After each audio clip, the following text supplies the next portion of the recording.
Hello, everyone, and welcome to this Royal Meteorological Society event, Is a PhD for Me? My name's Beth Woodhams, and I'm the Science Engagement Officer here at the Society. So thank you so much for joining us today. It's nice to see lots of you online. So today I'm really excited to be joined by a wonderful panel who will be giving us all the ins and outs of what it's like to do a PhD in weather and climate science. But before I introduce them, I've just got a few notices to give out. If my slides will move on. There we go. So at the end, we're going to have some fixed questions and then we're going to move into an open Q&A session. So throughout this event, if you have any questions for our speakers, please pop them in the Q&A session. So in the Q&A panel, rather than the chat panel, if you put it in the Q&A, then everyone else can upvote your question as well, which will help us to prioritize which questions we will be asking the panelists, but we have plenty of time, so hopefully we'll get through them all. We're mainly not going to be sharing slides, but if you want to see the PowerPoint any bigger, you can just close the chat and enlarge the screen, and hopefully you'll see the slides clearly. If you have any technical issues, then the best thing to do is try switching to a different browser. So the browsers we recommend are Chrome, Firefox, Safari, and Edge. So, oh dear. First off, yeah, as you're all here, I think it's safe to assume you have quite a keen interest in weather and climate. So I'd love to encourage you all to become members. If you're a member, we have lots of benefits, including access to all our journals. You get especially our monthly sort of magazine, Weather. We've got monthly newsletter that lets you know about all our latest news and events. We have discounts for conferences, in particular our early career and student conference might be of interest to you. And it also provides access to various support grants, for example, for travel to help your research. And for student members, we have a discounted rate, which is around £36 for the year. If you're a member, you'll also have access to our soon to be relaunched mentoring scheme. So this should be coming early next year. And basically you can apply and we will link you up with a suitable mentor who will talk to you about things like professional development, skills development, and also help you with networking. So yeah, please look out for more information about this in the coming months. We're also recruiting student ambassadors. So maybe some of you are student ambassadors or know the student ambassador at your university. But essentially, these student ambassadors act as the link between the society and the university. So ambassadors help support the society by letting people know about our events and basically helping raise our profile across different networks at the university. And then we also love to hear the insight from the student ambassadors about what we can do to kind of further support them. So we've already recruited quite a few new ambassadors, but please check the website to see which universities still have open positions. And if yours is on there, then please consider applying. And if you're a student ambassador, you also get a year's free membership of the Society. At the Society, we are committed to equity, diversity, and inclusion. And as part of this, we have a quite recently launched Early Careers of Colour network. So this is a Discord channel where early careers of colour can chat together about their experiences and share events and things like this. So if you're interested, please visit our website and you can sign up to join this. We also have a event series called Diverse Voices. So previous events have focused on different experiences of people of colour, for example, in senior positions and also at the Met Office. And we plan to expand this into other areas of diversity in the future. And you can go on our YouTube channel and see our previous events if you're interested. Our next one coming up is celebrating Black History Month, and this will be on Tuesday, the 22nd of October, and it's over at lunchtime. So yeah, please visit our website and sign up if you're interested in attending. So now on to the main event, Is a PhD for Me. Before we get into that, just gonna have a few slides about what is a PhD. So PhD is an independent research qualification, which, according to the Quality Assurance Agency, which is the agency responsible for standards in UK higher education, a candidate must demonstrate an original contribution to knowledge in their subject, field, or profession through original research or the original application of existing knowledge or understanding. So, kind of up until now, you've probably been learning knowledge that's already out there. But in a PhD and a master's as well, you're taking that to the next level. You are contributing original knowledge to the world, which might sound a bit daunting, but it's also very exciting. So generally what a PhD looks like is the production of a thesis, which might typically include 3 distinct results chapters.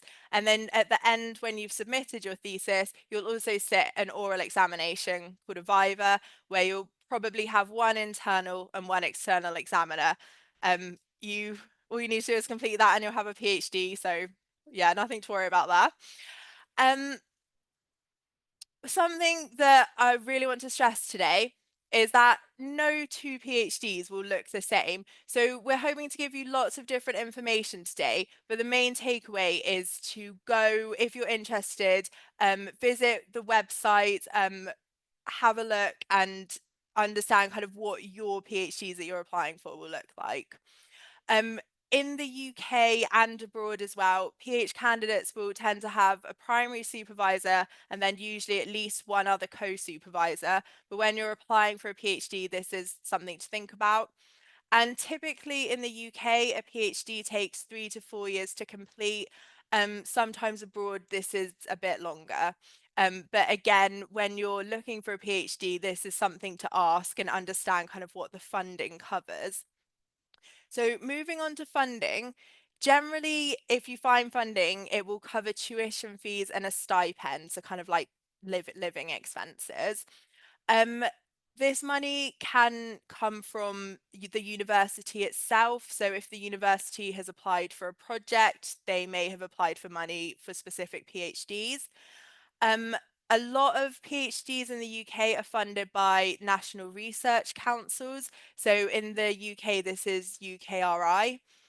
And this can come in a few forms. We have it. This is specific to the UK, but it's worth looking up if you're applying for a PhD abroad.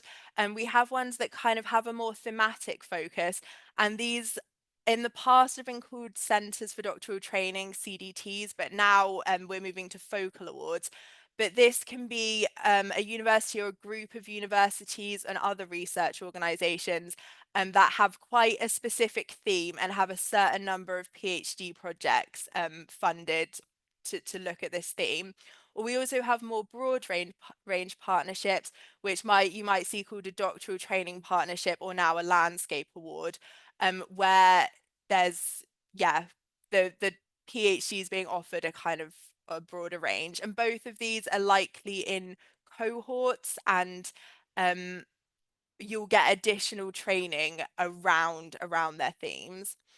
So something to look out for in the UK, probably the most likely research councils who are funding PhDs in weather and climate science are the National Environment Research Council, or NERC, and the Engineering and Physical Sciences Research Council, the EPSRC. Some PhDs are also funded by industry. This might be the full PhD is funded in this way, or sometimes industry contribute to the previous 2 types of funding I've mentioned. So this could be something like the Met Office, or it could also be something like an insurance company. Also, we have international scholarships available, and some PhDs as well can be self-funded. So when you're looking for a PhD, these are all the kinds of things you want to take into consideration. So how do you find out more? I would say number one thing is contact the supervisor. If you've seen a project or a research group you're interested in, just get in touch because they'll be really pleased to hear from you. And the individual training programs will also have their own websites and contacts. So yeah, just kind of essentially do your research, and people will be pleased to hear from you if you get in touch. So an outline for today, I'm about to introduce our panel. Um, we're going to talk about the first steps of a PhD. So how to decide if a PhD is for you and also how to find a PhD. We'll talk about the application process, the interview process, starting your PhD, kind of the first few days, what does it look like? Then some reflections from people who are doing their PhD or maybe did it a while ago, and then we'll get onto the audience Q&A. So, panelists, can you please turn your cameras on?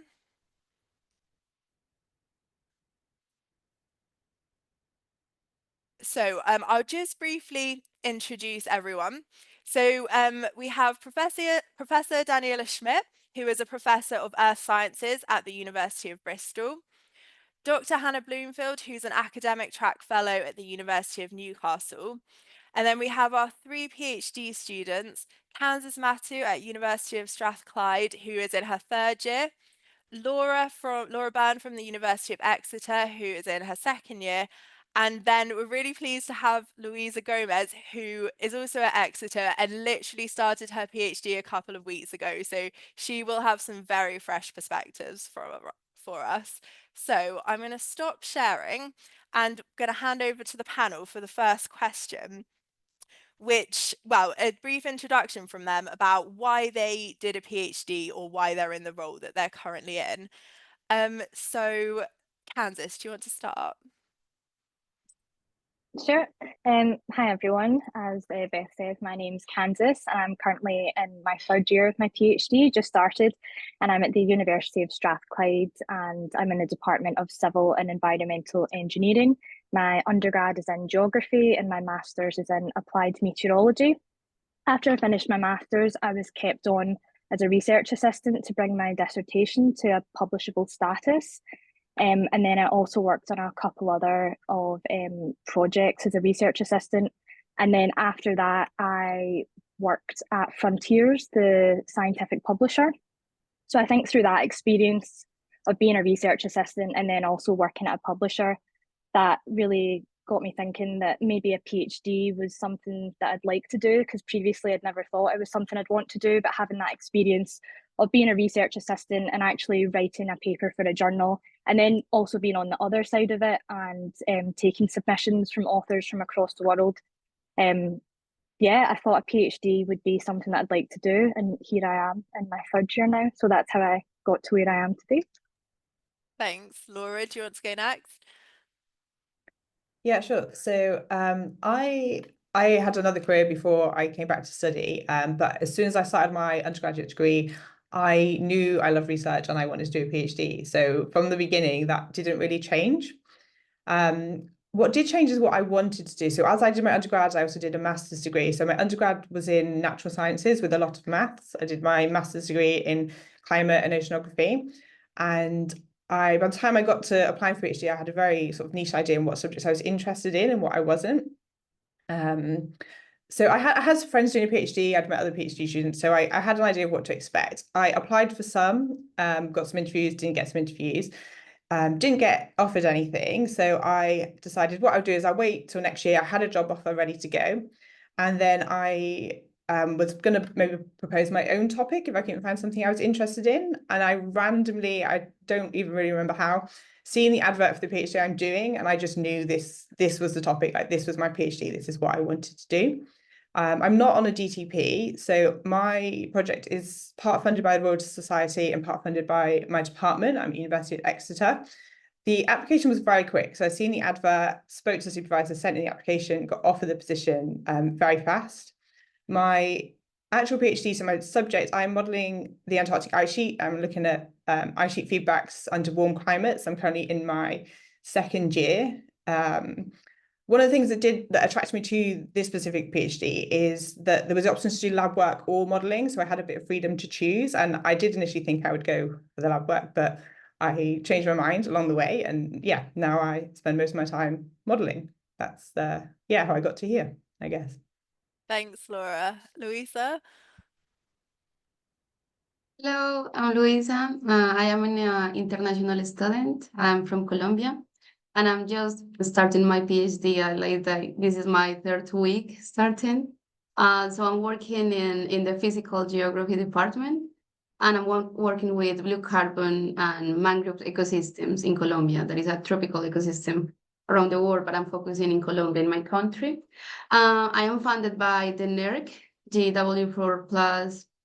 Yes, I'm funded by them.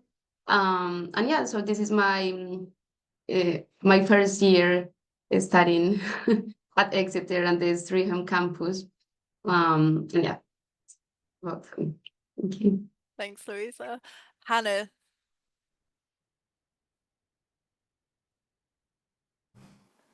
Hi everyone. Yeah, so I'm Hannah. I did my PhD a little while ago now, not too long ago. So I started in 2013, and I did my undergraduate degree at UEA in maths and physics, and then I honestly did a PhD because I didn't know what I wanted to do.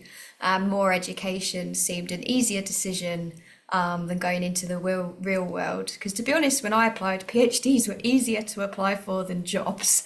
So for me, this was a good option. And my PhD was thinking about climate resilient energy systems. So it was still quite broad. It was still a bit of engineering and a bit of meteorology, a lot of the things I'd enjoyed in my degree. And I think I haven't really made a decision since, to be honest. I still work in this area. I've kind of bumbled along through, and now I'm at the point where I am building my own group at Newcastle and recruiting PhD students. So hopefully today we can provide some perspectives from the other side as well. Thanks. Thanks, Hannah. And yeah, Daniela. Hello, everyone. I'm Daniela Schmidt. I think I'm here because I'm the director of the NERC GW4 DTP. I did my own undergrad at the University of Bremen in Germany, and then did a PhD at ETH Zurich in Switzerland, and then came to the UK. I didn't always know that I wanted to do a PhD. I'm a first generation academic, and so without that clear pathway of someone doing it and following it makes it slightly more obscure what a PhD is about. So I knew that I wanted to do that roughly halfway through my undergrad. I now lead the NERC GW4 doctoral training, so that's Exeter, Bath, Cardiff and Bristol, plus 5 research organizations and 16 partners. We are trying to provide PhD opportunities for people across the range of what NERC science is in all of those locations. So I am writing now the bids, trying to think about the training, thinking about how we can make access equitable, and how we can support PhD students to be successful.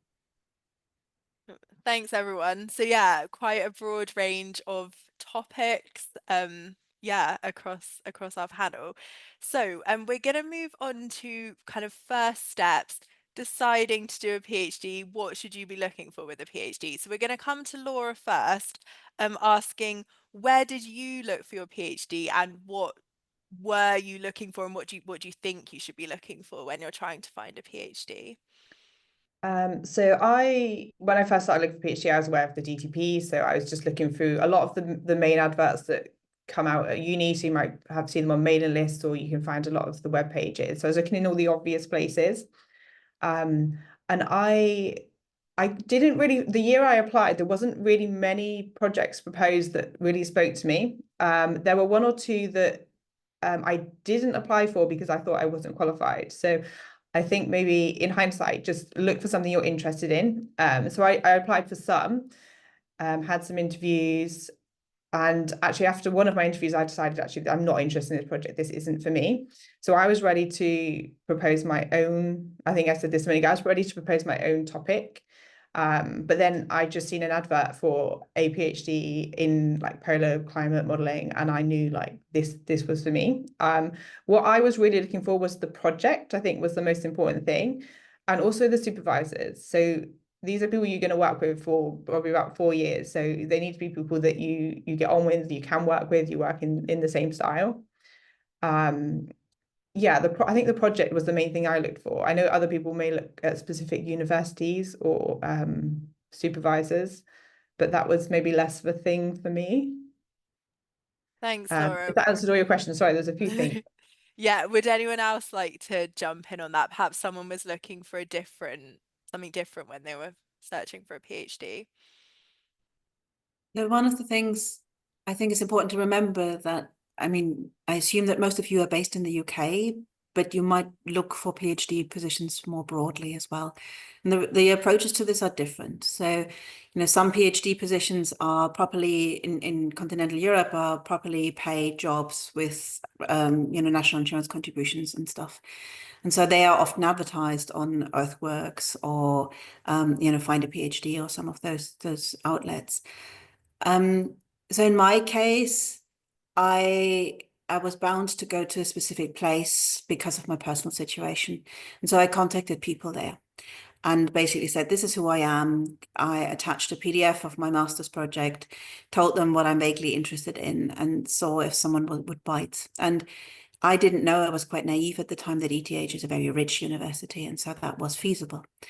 That wouldn't be as easy here, but I get contacted regularly by people out of the blue.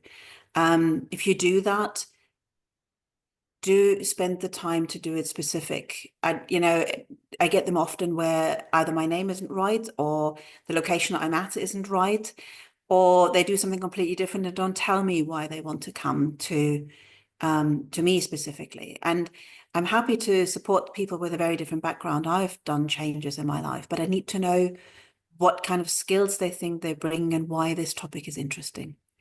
And so, so what I was trying to say is things are different in different countries. Even within the UK, sometimes it's well-defined projects, sometimes it's a bit of a broader area you can apply to, or a supervisor you apply to. So be aware of the context in which you apply. Thanks, Daniela. And does anyone have any, so if you're getting in touch with a supervisor, does anyone have any suggestions of what are the important questions to be asking the supervisor at this point? I guess I can comment stuff that I think I totally agree with Daniela that it's nice for these things to be a bit more personalized than a generic email. You can't send the same email to 5 different supervisors, right? That if there's 5 projects you're interested in. But I think it's good to show some interest. So these adverts are left purposely a bit open because you want to attract a broad range of candidates to apply for the project. But also there's a lot of space for self-creation. So, to ask questions about the advert and the bits that you are interested in, to ask about the scope for working with partners at the universities. I think just showing a good interest, we do really value.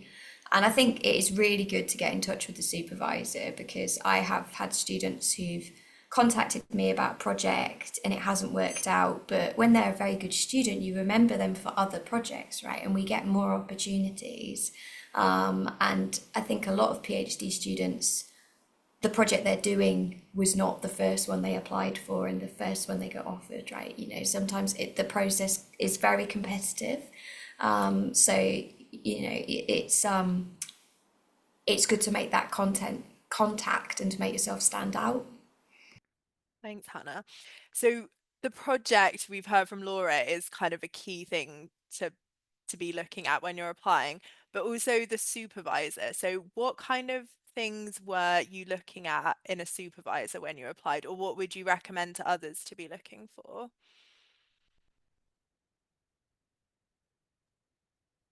Oh, okay. Yeah, Louisa, go ahead. Well, I have some insights. Well, in my case, I think the most important thing first was, okay, does the supervisor could fit my interest? So I look for the work, what I have been researching previously, and if I really think it goes with me. So that's important academically speaking, but also I think it's important to see human on them, like that human side. So like, I think I could match with them, like the communication could be easily, we can go to agreements. So I think that is also important. So it could be good if you can speak with other students to see how have been like their relationship. That's also important. Yeah, and also what they have been doing with other places. Like I think it's really important to see if they can help you to go through all of this process as you want. So Thank you. And Kansas? I think it's really important to consider your supervisor's management style, because a lot of supervisors are different and a lot of PhD students are different with how much support they need. So I think, again, talking to their current PhD students to see what their management style is like, because I know with some supervisors, they'll be very hands-on and you'll have a meeting every single week, whereas other ones will just check in periodically and you're kind of left to your own devices. I'm quite lucky that I have quite a varied group of supervisors, Hannah being one of them, who I brought on from my MSc project. But I think setting the expectations from the start of when you're meeting, how often you're meeting, because you want to be on the same page, because going forward, it's a long project that you're doing a PhD, so you want to make sure that everyone knows what's expected of them, of the student and of the supervisor, and it means you're not getting to a point where there's deadlines and your supervisor is really busy and says, oh, I've not got time to look at this just now. So yeah, also having an open channel of communication, but definitely looking into different management styles of supervisors. Thanks. Does anyone else have any, Daniela? Well, what I'm trying to say to my students is you can divorce a partner quite easily. You can never get rid of a supervisor. So my supervision ended 20 years ago, and I'm still associated with, oh, you are the student of. So clearly that is something which will stick with you for the rest of your life. And so I think what both Louisa and Kansas said was really important. They're different styles and different people. Talk to the other PhD students in that group. You know, when you get an interview, take the time to make a confidential space where you can chat with people. I was warned about some of the, let's call it idiosyncrasies of my supervisor. I didn't listen. I should have listened. You know, different styles can make your life quite complicated. Thank you. So let's move into the application process now. So Louisa, you have quite recently been through this. So would you like to start off just giving us a bit of an idea of what application processes looked like for you? Absolutely.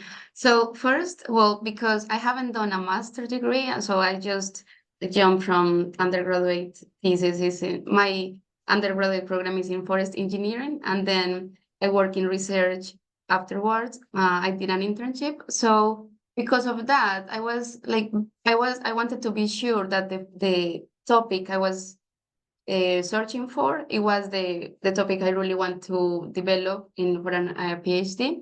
So first I started like shaping what I wanted to do. And after that, I started looking for universities in UK because I was really interested for the culture and other insights from UK. So I started looking for universities group of research that shape with my interest in, like coastal ecosystems, ecology, modeling, and then yes, I found out that I really wanted to work in this group in Exeter physical geography. So then I start applying for the project that I found in the website.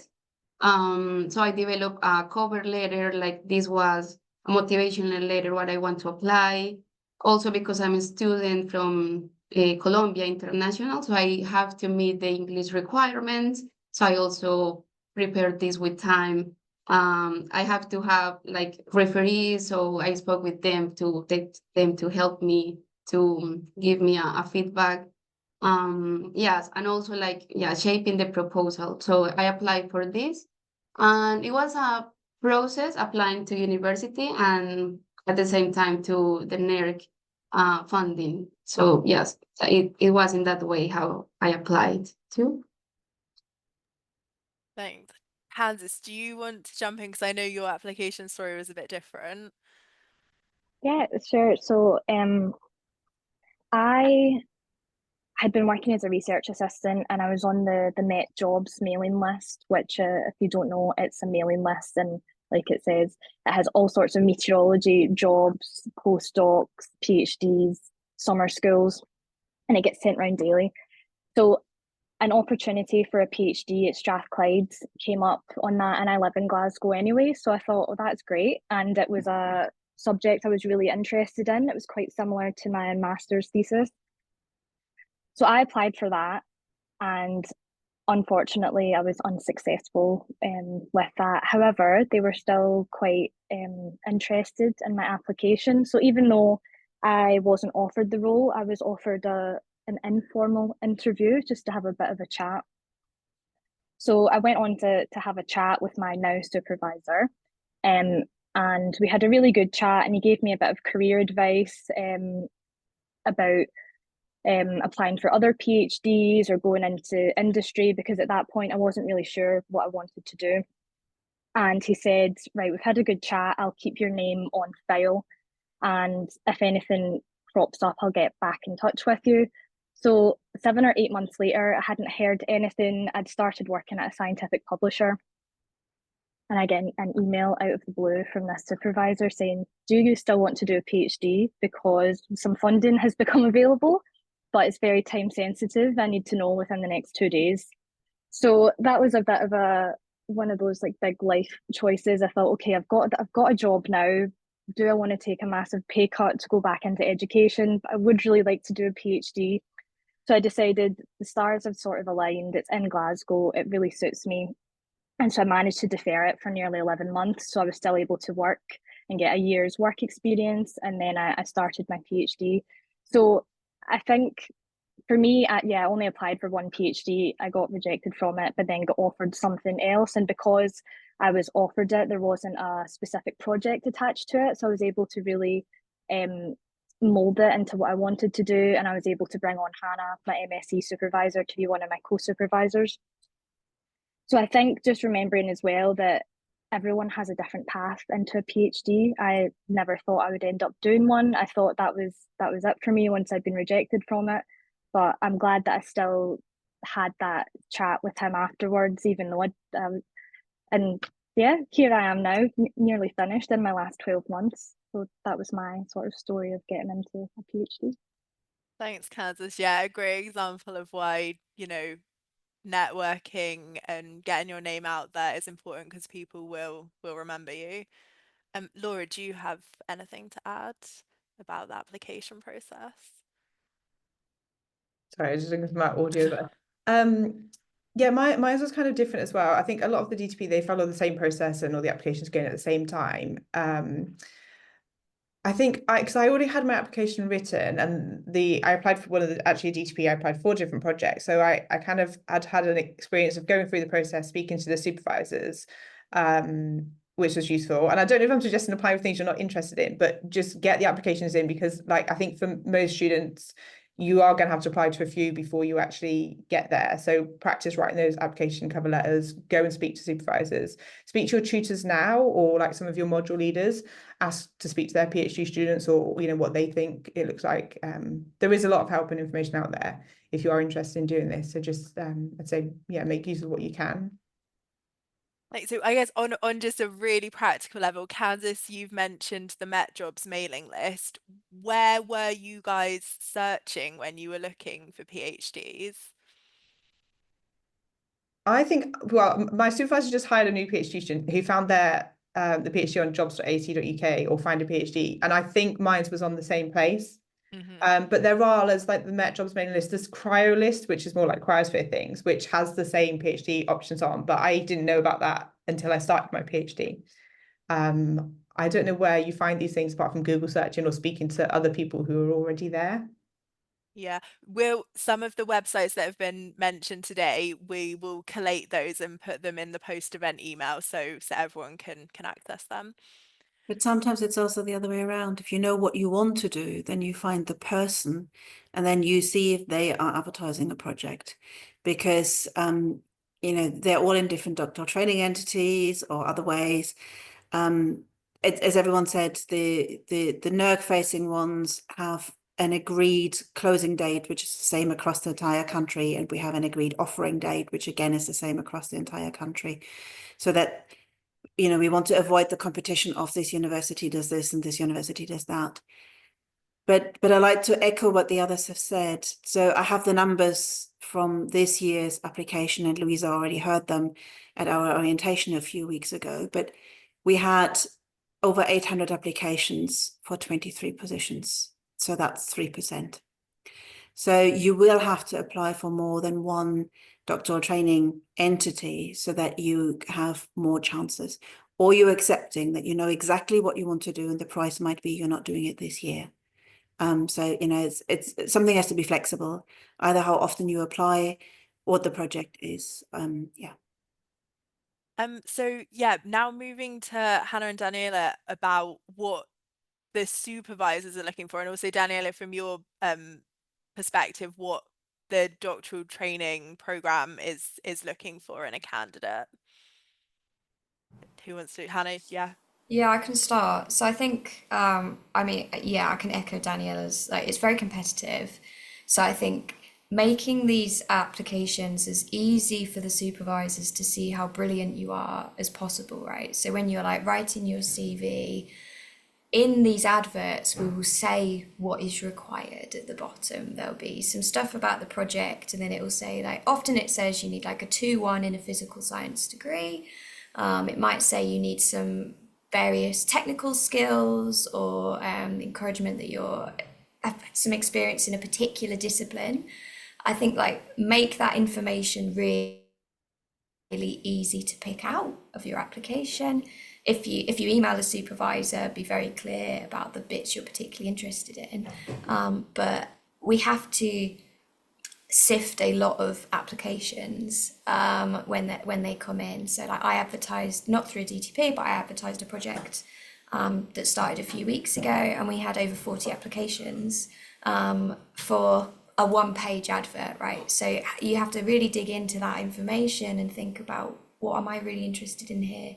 What does she want to see that I've done? And any relevant experience to the project you have, however tangible it might feel. If it's like, well, I'm not a meteorologist, but I did do a module in this kind of relevant bit, that's all super great stuff, you know, just to how you can separate yourself up the pile to get yourself to that interview, where you can show how brilliant you are.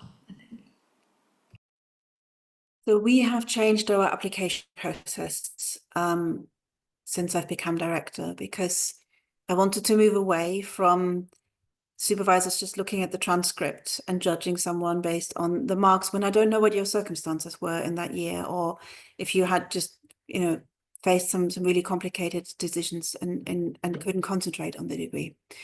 So we have a personal statement as our main selection process. And in that personal statement, we have questions about, you know, how you have gone around and doing exploring new ideas. And that could be that you talk about an undergrad program project you've done, or some of the people applying to our DTP are geologists, about the field projects they've done, or we ask a question of how you work in a team. So how did you connect with us? And that doesn't even have to be at the university. That could be some volunteering you were doing, or some outreach activities you were doing. And then the next question asks about your ambitions and where you want to go. And so that's a different way of asking about you, because it doesn't necessarily tell me much when I see the title of a module. And so if it is a classical application, then tell me what you've learned there, you know, that you've learned to code in Python or R or MATLAB, that, you know, because I know what that title means. Tell me about, you know, what you found most exciting, or, you know, where you've done best at, which doesn't necessarily have to be the highest mark, but, you know, something where it really clicked. Because again, I don't know if that person who marked you there was a light marker or a harsh marker, which could easily be, you know, 5, 6, 7% difference. So, you know, you need to help me to decode the information about you so that I can see what you've learned, but more importantly, where you want to go. And some love for the project. You know, why have you chosen this one? And so again, when students apply to several projects in the same DTP, that's really challenging, because that gives me the idea that none of the projects is what you really desperately want. And some of them are quite different. You know, I can see that if it's, you know, the vaguely similar question in 2 different supervisors, sure. But some of them are very different. And then the question, you can't write a personal statement which says why this is the right topic for you, why you really want to make a difference in this area, or why it excites you, or, you know, any of those things. So think about, you know, the balance you need to have if you have really wide interest, and I still lack focus. So, you know, I'm with you there. but it's thinking about how you can show why that project is important to you and why you want to dedicate 3.5 years of your life to that. Thank you. Yeah, really interesting. So we're gonna move on to the next section now. So unless anyone has anything else they want to mention about the application process. Nope. Okay, so we're going to move on to the interview now. So yeah, if first stage, get your application in, and then hopefully you'll be invited to an interview. So Louisa, we'll start with you again because you have most recently been interviewed. Do you want to tell us a bit about that process? Yes. So first, after I applied I received an email that I was selected for being called for doing an interview. So after that, it was an interview with like 5 academic staff for the NERC department. So it was 5 or 6.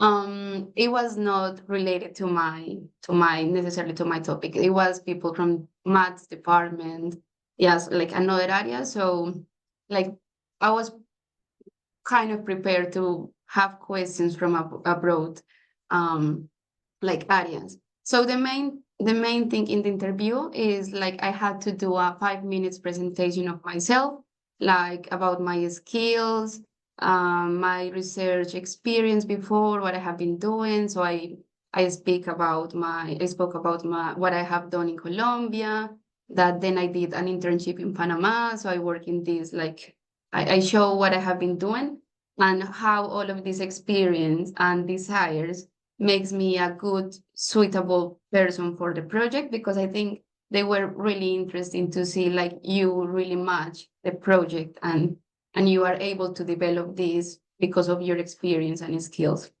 And then it was like 10 minutes of the panel interview questions. So where some were prepared questions that they sent me previously in an email, so I could work on them. Some questions were like, why do you want to do a PhD? Why exactly this PhD?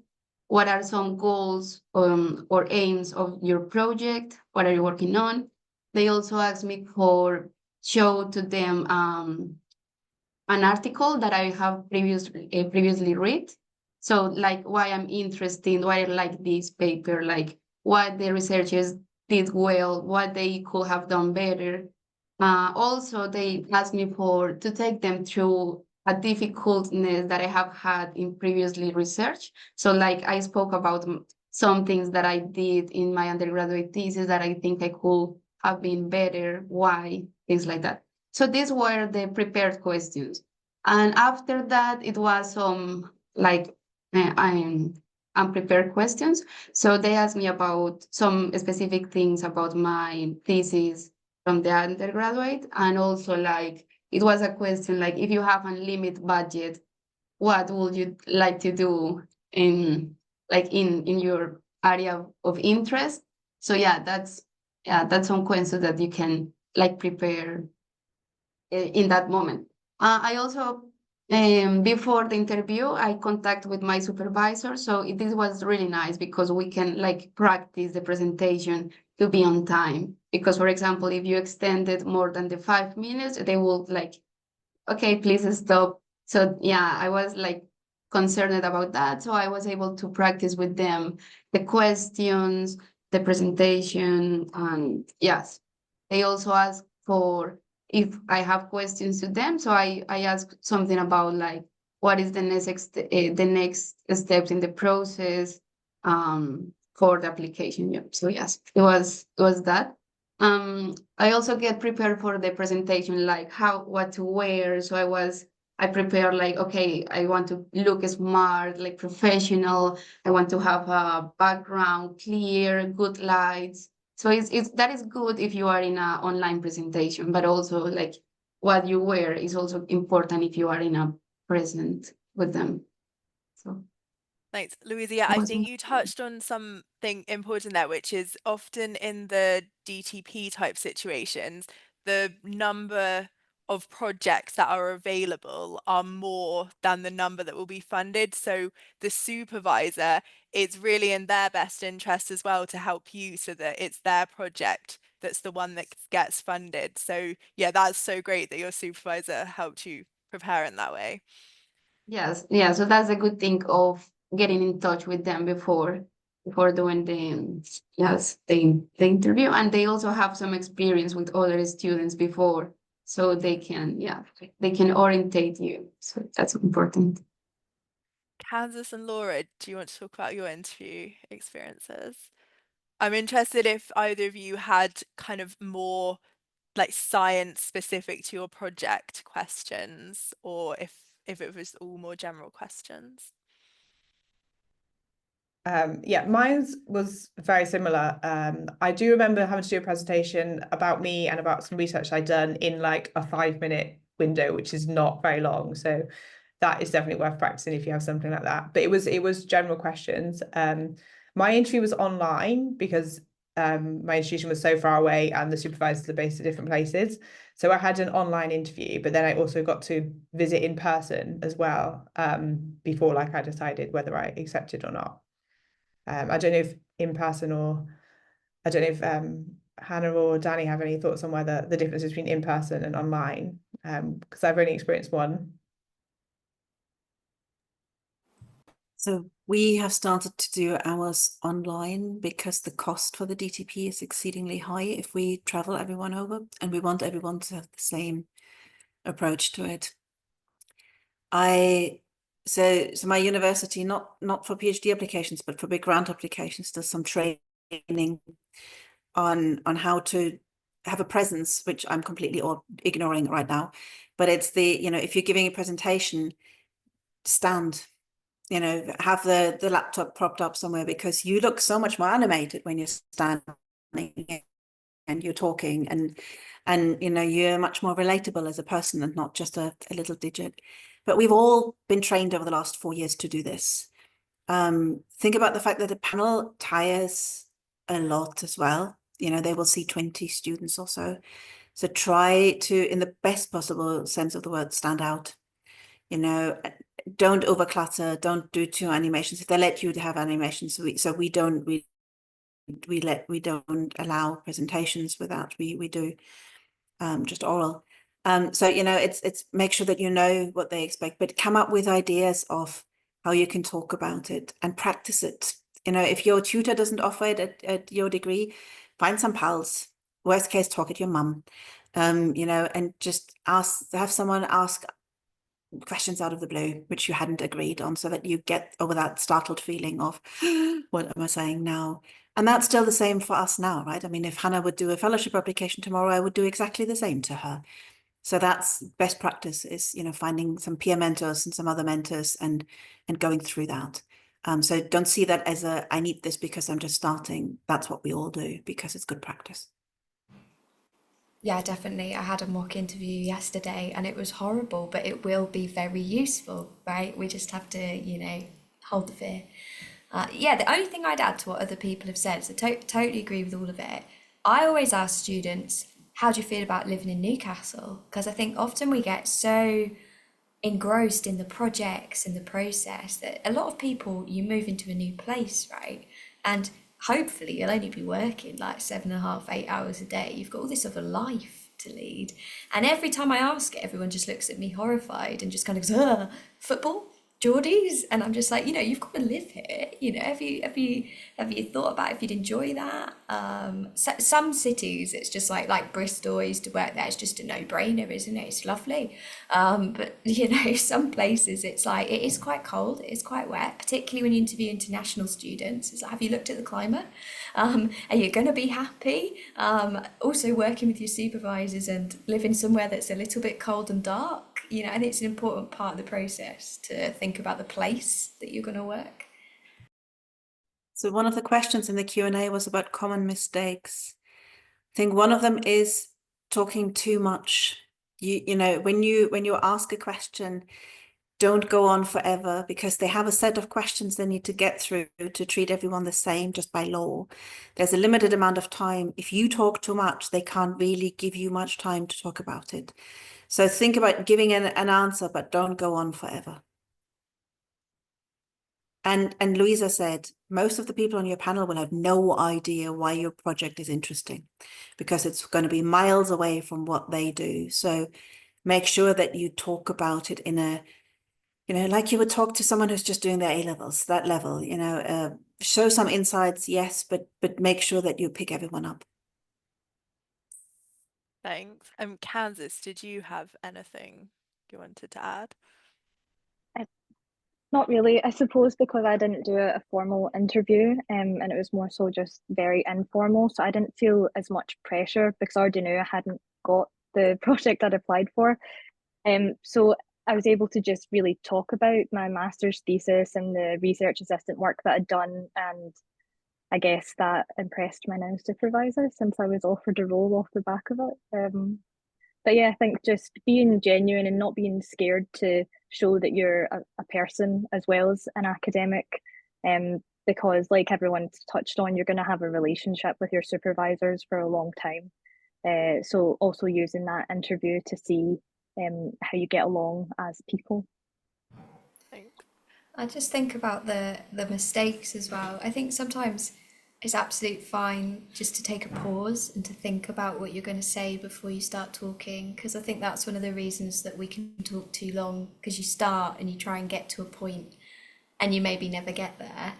But also just to sometimes be like, I don't know the answer, but I can take you through my thought process, because some of like Louisa was saying, some of these questions are prepared and some of them are kind of science questions to see how you think. So it could be that, like, saying I don't know, it's like, yeah, fair enough, I don't know either, that's why I've asked. It's I think that's absolutely fair. Yeah, I was asked questions in my PhD interview which I couldn't answer because no one could have answered them. But it's exactly what Hannah just said. Do I have an idea of how I would potentially tackle it? Do I have an idea of where the nuts and crannies could be? Do I have an idea of, if that were to fail, what the alternative is? All of that is what makes a good researcher. Just to add to what Hannah said earlier about like living in a different place, so questions to ask your supervisor, like, will you be part of a wider research group? What is the department like? Do you get a desk? Are there any social activities? Like, aside from the actual science, what is it like working there? Are great things to ask. Thanks, Laura. Yeah, that was going to be my next question to you. So obviously interviews are generally, you're the one being asked the questions, but also the perfect time to ask questions. So yeah, what questions did you guys ask? Laura, you've answered that. And Hannah and Daniela, what questions would you recommend are asked? So with the supervisor, no question is off the table. If you need to know if you can work part-time because you have other responsibilities, ask. If you want to know how they take blended learning and are they available, is there something like a group lunch or not? What happens if I run out of money during the project, as in for the lab costs? How expensive is it? What kind of training will you provide? What kind of training will the university provide? Ask what you want. But also, if the panel asks you, do you have any other questions? And you have none, don't think you need to have to come up with the most crazy, exciting one, because it usually is very awkward when you do that. And believe me, there are still people in lectureship and professorial interviews who still do the same as coming up, oh, I want to know what the big strategy is. No, you don't.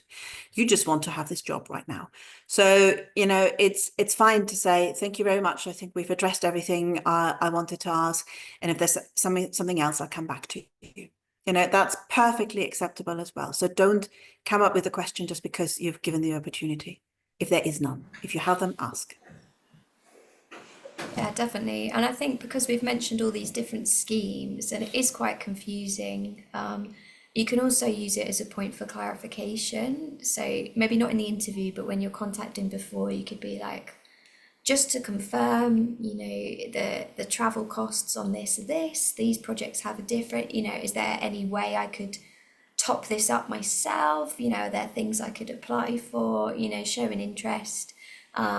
Challenge the differences in the schemes, because a lot of the time it is very competitive, and if you're a really good student, the supervisor will work hard to help you, you know, try and get the best opportunity. And I've done this for PhD students this year, that I had one that wasn't on one of these doctoral training partnerships, and I've topped them up to make sure they had the same travel opportunities, you know, that it wasn't a detriment to be on a different kind of scheme. And you know, that was because they asked, you know, as soon as they said, I'm like, that's very sensible, should have done that to start with, yes, let's do it. But you know, if you don't ask, you don't get sometimes with these.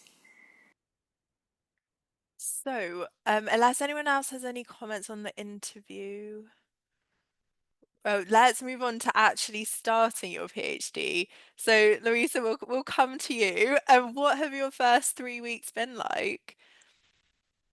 They have been very exciting. 3 weeks of the first week, I was like, okay, first I'm in a different continent, so like set up, like realize I'm here. So for all of the people that are also international or moving, I think that's the first like shocking moment. But then I came to Exeter and I start doing my inductions. So I have some inductions from the department, from the DTP GW4 Plus. So this was really nice because, well, I could start thinking about, for example, my funding, how it works, how can I start thinking about how I'm gonna use the tools that I have to develop it, like also to know the geography department, the people that works there, that who can I reach if I have any trouble, questions, like that. Also, well, I forget, very important, the accommodation. I get to uni residents. So it's really nice because it's a lot of international students as well. So I have been getting in touch with them. So that those were the first days. I have also been enrolled in some courses from the doctoral training. So that's good because, yeah, I can improve some skills. I also have been attending to some like into classes that is for my English, like improvement. There are also some mandatory courses that everyone should like commitment do them. So it's like ethics, safety in the university, things like that. So those are 4 courses that I have been working on.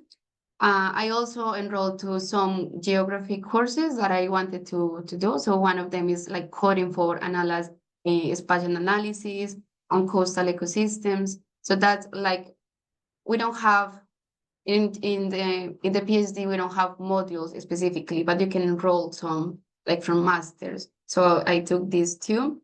I also have been in advisor meetings. So the first were like, okay, are you okay? Do you have everything you need? Is like life admin going well? And now it's getting more into academic meetings, speaking about science, meeting my other supervisors. So yeah, like yeah, academic meetings. Also, I think outside academia, I also have been getting to know Exeter, like places to go and buy things that I need for for living, getting to know people, like also finding activities of interest because I think it's very important for our well-being. So yeah, looking what I like and what can I do after work. And yeah, I think also is like speaking about the PhD, I applied for teaching assistant, so I'm gonna start doing that the next term. It starts in January. What else? Well, I got an office here in the department in the physical mm, geography department. As well, it's nice because it's big. There is a lot of people from another areas working on, so you can network with them too. So yeah, so far have been great. Oh, that's really good to hear. Candice and Laura, do you want to start? Do you want to talk a bit about your starting few weeks? I think neither of you are DTPs. So yeah, I guess your inductions might have been a bit different. Yeah, so very much like what Louisa said, it's just a lot of sort of general inductions to the department and the university has a doctoral school, so we had an induction for that. And then within the department as well, it's a lot of health and safety training, a lot of just meeting people, being shown around. In my department, we have a hot desk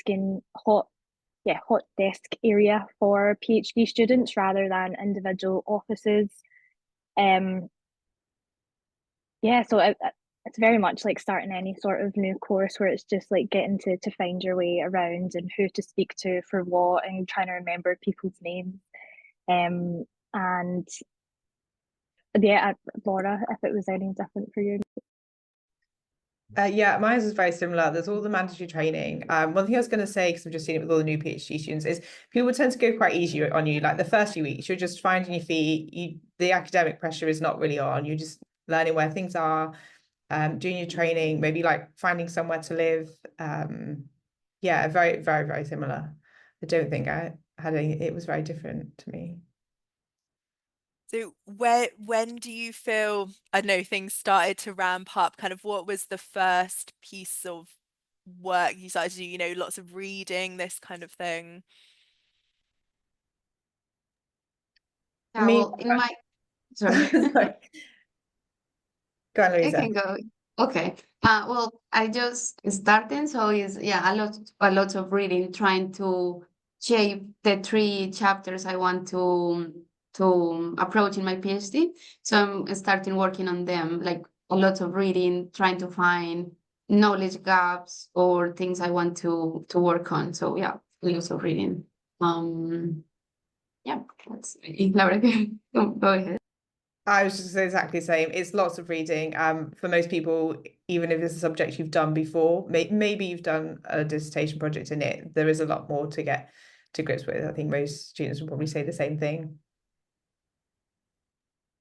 Yeah, and also, well, it depends of each PhD, but in my case, I have to do field work. So we are starting like thinking, like planning for field work, and also if you need to do lab, so I also have to do lab. So it's like lab training. So yes, that's also something that you have to manage like all the time. Hannah and Daniela, do you have any top tips for first few weeks into months of PhD? I think the comment that you kind of ease in is right. And I think if anyone's currently doing a master's and is really worried about how on earth do I maintain this workload for 3 years, I think like honestly you won't. Because I think from my perspective, when I watch master students or final year undergraduates working incredibly hard, a PhD you can treat more like a job. You know, it's there will be very intense periods within it, but generally at the start, you know, you kind of ease in, you find your feet. There are lots of university specific deadlines. So, for example, in Newcastle, we have an annual review. I know that at the University of Reading, they have monitoring committees every 6 months. So you get academics who are not your supervisors who check in with you. And they tend to be like milestones for you in, you know, throughout the years that you build towards either getting drafts of things ready for them, or just trying to tick off jobs that you told them 6 months ago you might do. So the intensity is erratic, I guess, but at the start you definitely won't just be thrown in and told, go, do it, you know, yourself, you're done. One of the things we're trying to do within our doctoral training partnership to support students a little bit is we have a supervisor student agreement, and you will find them on the internet quite easily. It's about who's scheduling meetings and whose responsibility it is to make sure that co-supervisors are informed, and who's planning what, and this will change because in the first year you will get a lot of guidance from your supervisor, and you will have regular meetings, and then you will start taking over that PhD, and you might not believe it, but at one point you will be the leading expert in that question because it is your PhD. And so you will tell your supervisor that, no, that avenue is not really useful. Let's do something different. And so it's that relationship with your supervisor will change as well. But when I talk to my own students, basically, I would like them to get an overview in the 6 months of where the field is, where the key knowledge gaps are, what the methodologies are people have trialed. so that they can, then start, maybe in the new year, so that's 4 months in, then to think about their own experiments, set them up. And as Hannah has said, every university will have a way of getting people from outside your projects to take stock with you of, do you get the right supervision? Because not every supervisor is perfect, or not perfect for you. Do you make progress? Do you understand what the project is around? Are you able to synthesize the literature? So there will be milestones which in their complexity will increase from to year. At one point, they will just check, have you got your first paper submitted? Do you know what the titles of your thesis chapters will be? And so there will be guidance and there will be support.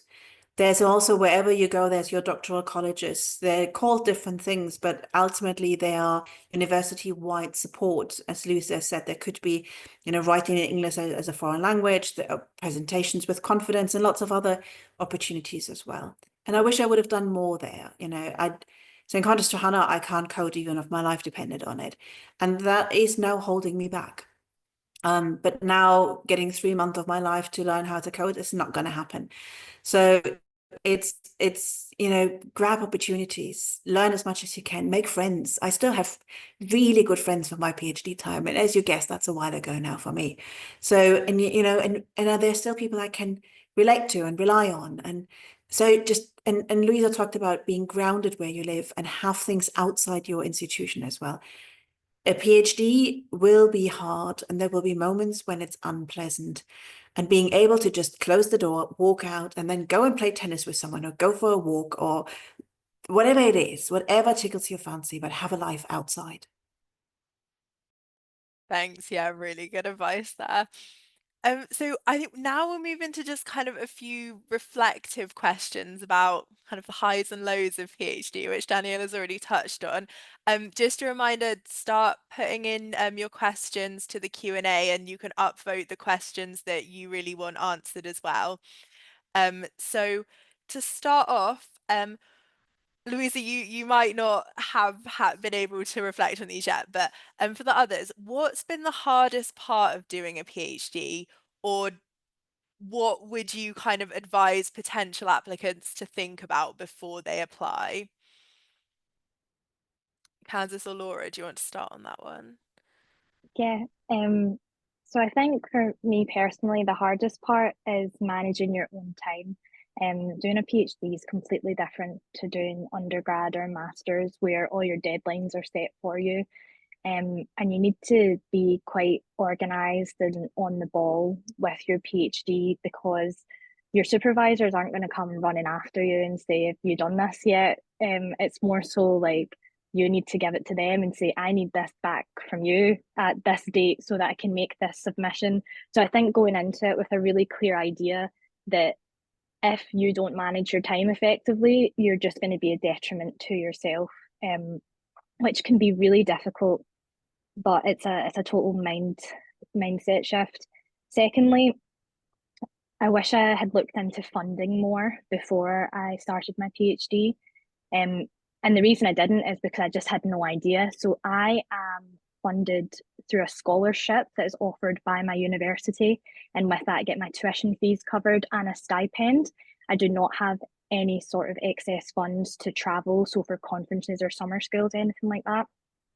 Whereas people who are funded through DTPs, I believe they have a pot of travel funds for those sorts of activities. So through that, I've had to do a lot of applications to external funding.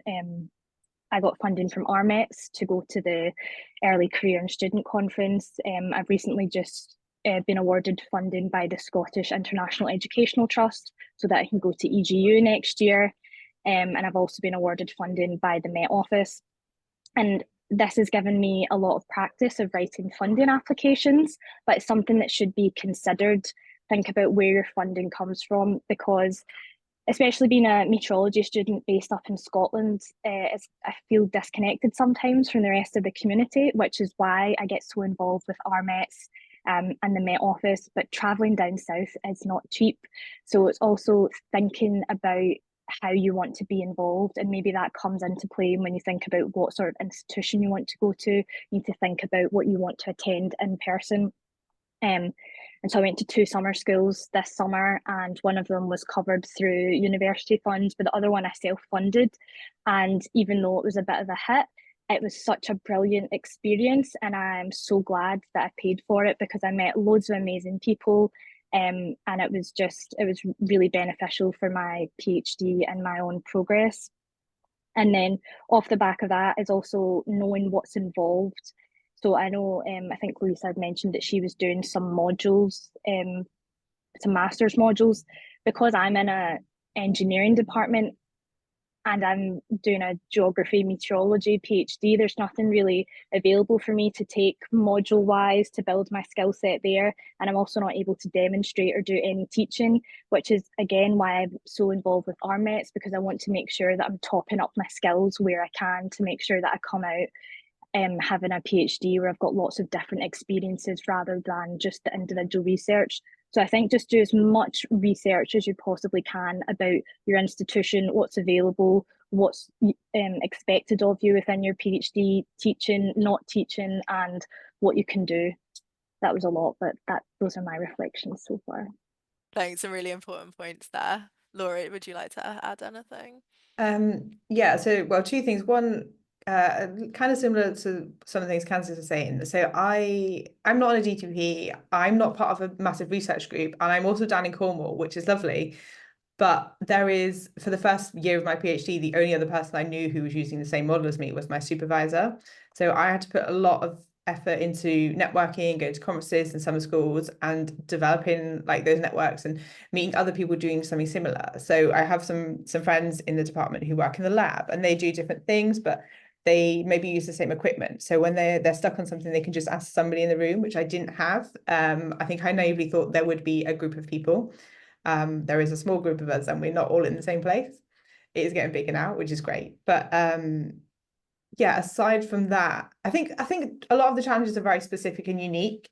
A lot of life will happen in 4 years. So one of the main problems I had is moving to Cornwall is finding somewhere to live took me 4 months. And I was at the stage of thinking, I just am going to have nowhere to live. So I mean, that's a very niche problem, but it could be anything, I think. And I think it's probably very different for each individual. Does anyone else want to jump in on that question? Otherwise, we'll move to the Q&A. I think I would like Go ahead, to say Louisa. something. Well, I don't have like a long process yet, but I would like to point something that so far I have been experienced like these days and previous, like a strong imposter syndrome. And I think that's something really important for the people that we feel that. Daniela also present something in an induction that we have, and I think it's very important to work on this. There are a lot of tools that we can have. Like there is a course that works on overcoming syndrome, imposter syndrome. So yeah, it's like I think it's really important to manage that, to overcome those feelings of like you are not good enough. Like when you get scared about all of the things you have to do, comment. So Hannah? Yeah, so I think with my PhD, I mean, Daniel has just mentioned I can code. That's not a problem. I really struggled more with the power skills, I call them, of the PhD. So the writing, the presenting, the communicating. Like now, when I talk to people, I go into some strange performance mode, and I think you learn that through academia. But I still find the writing really really hard, and I have to build all these strategies in to force myself to do it. And to, there's certain fonts I know I can read better than others, so I have to do it on that. I have to get it on paper. And I think I just never appreciated that I would find writing words so hard as a native English speaker, right? And just to be like, writing that thesis was a slog. And we don't look at it anymore. But, I think just to appreciate that it's not just science you've got to do, right? There's a lot of technical skills where if you've got a maths background, you've maybe not done much writing before, apart from your dissertation, and it's really new skills you've got to learn. Yeah, So let's move into the Q&A, and we might come back to this question later. So we've got a few about masters. So I'll try and put them into one. So someone's asked, would you recommend doing a master's degree first? And then from someone else who has just started their MSc, to what extent would you kind of recommend tailoring the dissertation towards the area they might want to do a PhD in? Daniela, do you want to comment on that? So having a master's is not important, but having an independent project is. So it's exceedingly rare, and we don't have cases anymore of people going straight from a BSc into a PhD. 20 years ago, that would have been different. I had friends who did that, but it's not the case anymore. Mainly because the supervisors want to be sure that you can run an independent research project. And so that could be your integrated MSci, it could be an MSc, there are various ways of doing that. It could also be that you have learned that on the job and you're coming back after having worked, but showing that independence and the ability to manage, bring a project to an end is really important. Does the project have to be the same as what you do in your PhD? No. You want to be able to show that you have the skills which are needed in that context, or that you have an interest in that and what you can bring to it. But it really does not have to be the same. It sometimes happens, but I would find it quite sad if someone stays in the small, tiny little niche for their entire lives. I mean, it might make someone very happy. I'm just a very different person. Thanks. So a couple of questions now about the applications. We've got one about the difference between a personal statement and a letter of motivation, and also about what helps a written application stand out, and would you expect applicants to already have publications? Well, I take the first one and Hannah takes the second one.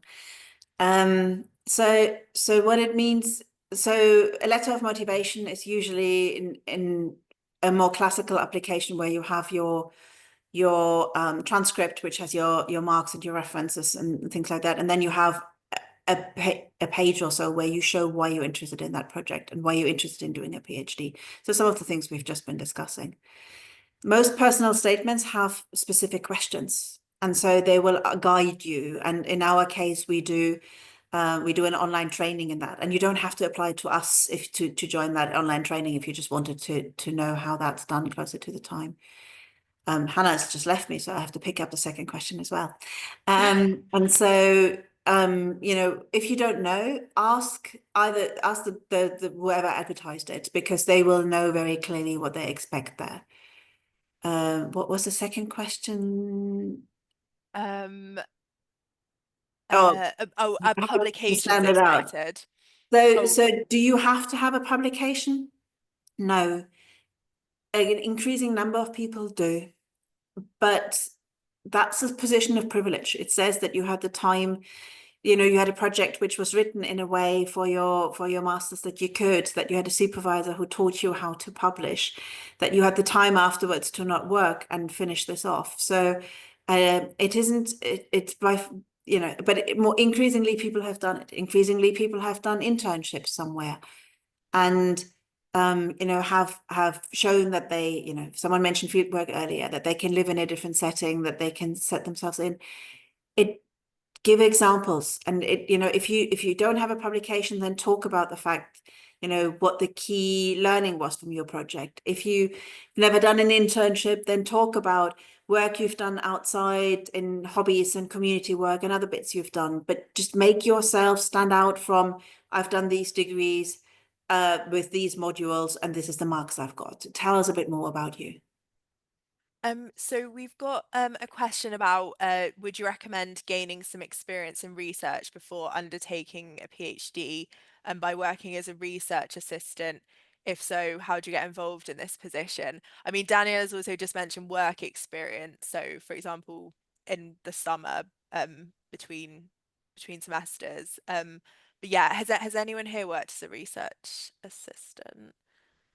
Kansas, yeah, do you want to?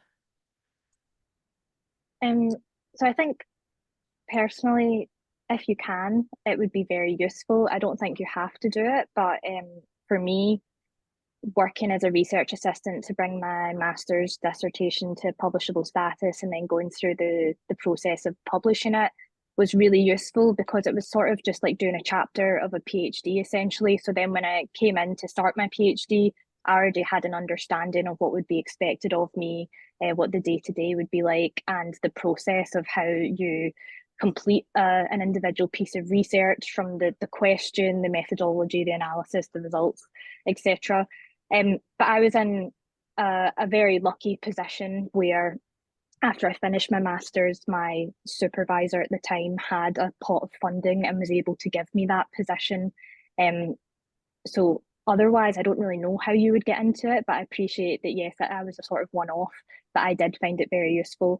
And to go back to the previous question about should you do a master's, personally, I would not have been able to go from my undergrad straight to a PhD, because a master's gives you that experience of doing the individual project work and writing at a much higher level than you would for an undergrad. So I found it incredibly useful in terms of the level that is expected from you as well. So then it's not as difficult to go from MSc into PhD from what's expected of you, I would say, in terms of the level. Yeah. Oh, Hannah's back. Hi, welcome back, Hannah. Sorry. No problem. So we've got a question from someone who is thinking what they want to apply for a PhD, and they have a research topic in mind, but they're just not sure yet if it's something they want to work on for 3 to 4 years. I mean, it's a big commitment to start a PhD. So they're saying, should they wait for a year to explore topics, or get started with applications now? Does anyone kind of have any advice on that? My advice is, and that's my personal view, a PhD is a time of ups and downs. You need to love it, at least at the beginning, because there will be days in between where you're just wondering why you're doing what you're doing. So I think knowing it's the right one, get some other experience, work somewhere, and work anywhere, because you will learn how to work in a team, you will learn how to time manage. There will be things you can draw out of them. Even if, I've stacked shelves in a big department store, I've done various jobs. I think it's really important that you really think this is the project you want, because otherwise also in the interview, it comes across that you are a little bit lukewarm, and it's competitive enough. Yeah, I think maybe if you're just unsure about a topic, like work experience is a really good option. Like people who say to me, like, I might be interested in climate impacts. It's like, well, which impacts are you interested in? Maybe like spend some time with people in the energy sector, people in the health sector, Red Cross, contact some people who could benefit from the science you might do, and think about that maybe for a month or so before you apply. Thanks. Okay, we're just going to zip through a couple of hopefully quite quick questions, and then end on some positive notes. So we've got, how does PhD by publication work? Has anyone here done PhD, or are they doing PhD by publication? It's predominantly nowadays, it is a few papers you write, and traditionally it's 3 to 4 with an introduction and an outlook. So they're all similar. Very few people nowadays still sit down and write a dissertation. Yeah, I think that's important when you're applying to talk to the supervisor about, because sometimes the what you need to do will vary by university. We've got someone asking, is it feasible to be a self-funded PhD student, and how common is that? Some people do, not many.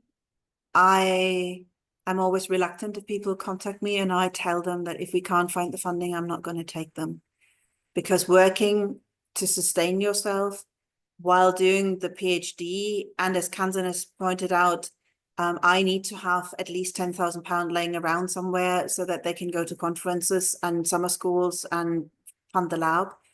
It's all challenging. So I'm very reluctant about that path, except if you have a multimillionaire grandfather. So we've also got someone asking about if you're writing your own proposal for a project. They have challenges on how to structure that. Yeah, does anyone have experience with that? Yeah, I think read some of the ones that are online, right? If it depending on what we ask for, if you're writing your own project and you just ask for a one pager, they're the kind of things we write to advertise projects. When students come to me and they propose a project, I ask them to write 3 or 4 pages with, what is this research gap that they think is interesting? Why would they like to do this work? And then you just treat that as a very short report. But I think if you're going to propose your own, I think you've got to be really confident of what this interesting gap is, and that the supervisor you're approaching is the right person to help you with that. So one for Daniela, is there a link to all of the institutions which run NERC Landscape and Focal Awards? No, it seems things have not been updated yet. No, because we have rebid and the announcement has not been made. So we are waiting for the announcement. I'll promise you that in the next 4 weeks, there will be an update of where they are, but that's all I can say. Okay, so I'm conscious of time, so want to end on a question that says, I'm really 50-50 on doing a PhD, partly because I've heard a lot of negative things. So they've given examples of workload, competition with peers, funding struggles. They want a PhD, but also want to enjoy the process of getting it. So what are some of your favourite things about doing a PhD that isn't just being called doctor at the end? So yeah, if everyone can jump in on this one. Louisa, should we start with you? I think the most good thing is the independent you can be in your research. So like when you are doing an undergraduate, you are following like the structure of, okay, I need to go to this class, now this and now this and the and it's like a thesis can be short, but now it's like you can spend this time doing what you really want, enjoying the process. Of course, it's going to have like an ups and downs, but at the end of the day, you are doing what you really want. And if you love research, if you have passion about what you choose, I think that's going to make you feel like it's not a job, it's not something is part of your life actually because you're enjoying that. Of course, you need to separate like academia and life, but I feel it's like I'm excited to go along with this path because yes, it's something I really like to do. So yeah, I will be independent in your work. And also like networking with a lot of people, it gives you the opportunity to go to international conference, attending courses. You are also going to go to seminars where you can meet other people's jobs. So yeah, I think it's a good way to open your mind and also travel the world actually because you can go to do field work in, yes, as I say, international conference. So yes. Thanks. I'll go around my screen. So Daniela? I had the privilege that someone paid me for 4 years to ask questions which I had chosen and I was really interested in. And I made amazing friends. And just to point out, I didn't work at weekends. And I might have worked a little bit longer than now because now I'm a mum of 2 peeps. And so, it's a bit more complicated. But I also didn't work regularly to midnight. Believe me, I might have hung out with my friends in the evening a bit too long and had, too much fun doing that. But I've traveled to amazing parts of the world. I've made friends from every continent. I consider that a privilege. Absolutely, yeah. Kansas? I think just to echo what the others have said, I completely agree. It is such a privilege to be able to just do your own research. It is very difficult, but it's incredibly rewarding as well when it finally something works, and it's an amazing feeling to know that you're making a difference in your field as well. And I think it's really important as people coming into doing PhDs, we're going to become leaders in our field one day. So it's important that we sort of lead the way and become role models. So that's what I like to think that I'm doing in some very small part by doing my PhD and working with RMS as well. Thanks, Hannah. I maybe went right off the end of the spectrum with this one. I met my husband. Like, you know, we started our PhDs together, finished them together. My chief bridesmaid and his best man at our wedding a month ago. There's over 30 people from our PhD cohort, plus or minus 3 years. So, you know, we were really lucky to be in a big cohort like these doctoral landscape awards that Daniela's talking about. You know, there's loads of us and we still are like best friends. So yeah, you will make friends for life. Definitely. And Laura? Yeah, a lot of the same things. I get to do the science that interests me and someone pays me to do it. All the training opportunities, you get to go to conferences all over different parts of the world, you meet people. There's loads of opportunities outside of the actual research as well, if you want to get involved with outreach or things like that. Yeah, it's great. Great. Well, thank you so much to all our panelists. It's been really interesting to hear about all your experiences. Thanks everyone online for attending and getting involved with the Q&A. I've just put up a slide showing some of the careers resources we have at our Met, so please do check them out. We do have a list of PhD opportunities, and we have careers booklets for climate and meteorology. So yeah, just end thanking our panelists again, and yeah, hope you all have a great afternoon. Goodbye. Thank you. Thank you.